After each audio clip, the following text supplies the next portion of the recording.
So mga kagulay, dahil sa napakainit na ng panahon at napakadaling matuyo po ng lupa, sayang naman ang mga pananim natin, lalo na napakarami po nating fruit bearing trees. Maisalba lang sila sa buwang ng April, May, June. Naku, sa susunod na taon, napakaraming fruit bearing trees na natin na naitanim po natin. So yan po yung didiligan natin. Tingnan po natin dito. Dito sa bahaging ito mga kagulay, ito mga guwapol yan eh.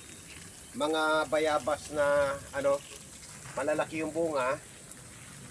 Kung hindi ako nagkakamali, 5 ito, may isa pa ron, 6. So dahil sa panahon ng tagtuyo, talagang walang tubig, kahit araw-araw po natin dinidilig, na pupunta pa rin minsan sa pagkatuyo, sapagkat tigang na tigang po yung lupa. Minsan, after another day, doon natin diligan. Kaso dahil sa hindi naman karamihan yung dinidilig po natin, kasi nawasa, natutuyo po sila gaya nito. Bukas po niyan mga kagulay, magiging sariwa na yan. Gawa po ng napatubigan natin, kahit maski pa paano. Pero sayang po kasi, kahit mahal sa tubig, ang mahalaga ay napapatubigan. Meron ito naman mga kagulay, yung mga fruit bearing trees natin na avocado. Mga avocado po yan hanggang doon. So biruin mo, sa loob lang ng maghihintay ka lang ng 3 taon. O sabihin na natin 4 na taon, magkakaroon ng bunga yan. Gaya po niya, no? Ilang taon na lang po yung hihintayin po natin yung mga langka. Yan, hindi na po dinidiligan yan.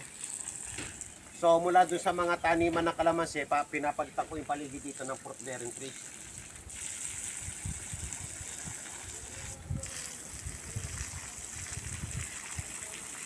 So ito naman po mga kagulay, chiko yan. Chiko, ito mga ano pa rin to, mga guyabano. So usually dinidiligan pa rin yan maghapon. Kahit isang beses maghapon. Ang pinaghihinayangan po natin kasi baka pagdating ng araw, malay po natin, mamunga yan.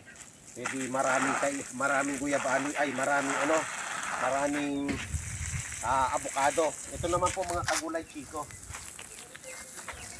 Ito po yan, mga chiko po naman ito. Ayan po, mga chiko. Chiko po yan. So, tignan po natin kung gaano po kadami yung mga fruit bearing trees natin.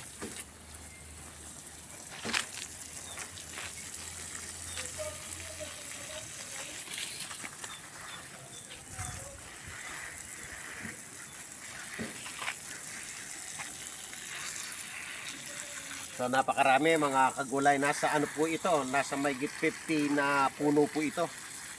Hanggang doon po meron. So darating ang panahon, 3 taon, 4 na taon lang po yung hihintayin po natin, pakinabang na po. Ito naman po mga kagulay ay mga kasoy. Yan. At tignan nyo po yung mga alaga po natin mga kagulay. Yan po yung mga alaga po natin. Napakaraming Rhode Island po, bigat sa kulungan. Mga alaga po natin yan. So, at dito bahagi rito mga kagulay, mga kainito naman po ito. Mga kainito, ayan. Dahil sa sobrang tagtuyo po ng panahon, sa napakaraming Rhode Island mga kagulay. Oh. Ayan, yung mga inahin po nating Rhode Island.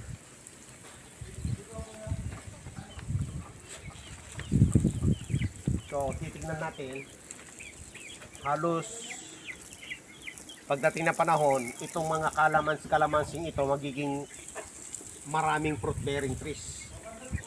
Magiging fruit bearing trees po yan na napakarami. Yun nga lang, sa panahon ng tagtuyot ngayon, dahil hindi pa malalim yung kanilang ugat, kinakailangan na po natin suportahan ng tubig araw-araw.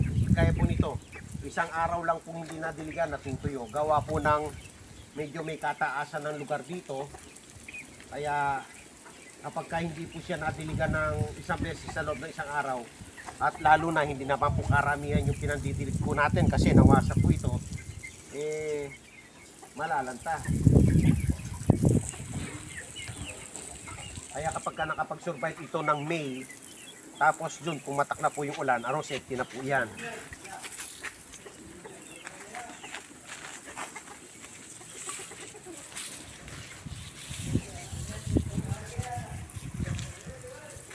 So ito, at yung mga guyabano natin, mga kagulay, nandun yung mga guyabano.